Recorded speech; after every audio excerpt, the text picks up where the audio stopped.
Got our forms all up so we can get this floor poured. Got the plastic on top here.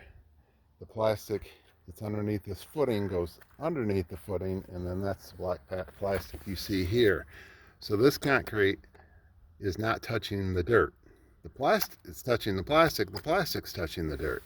Just like this plastic is going to be protecting the concrete up here from getting moisture absorbed into it. And you can already see the moisture that's underneath this plastic. So this moisture would be absorbed into the concrete if this plastic wasn't here. So that's why the plastic's here, for that, and radon, to keep radon gases out.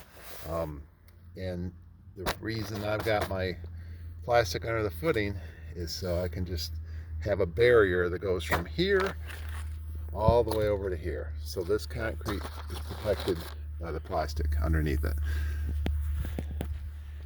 And then down here I'm using this bucket,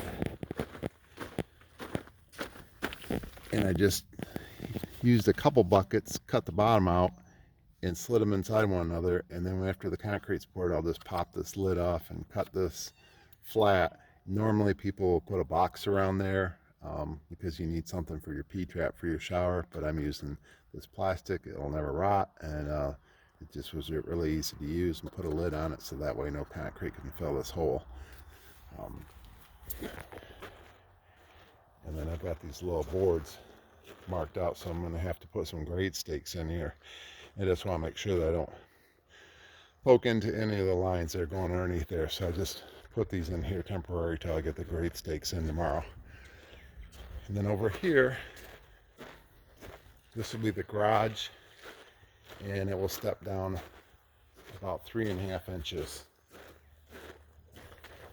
So there'll be a 3.5 inch step going in the house, and then this will all taper and go out here.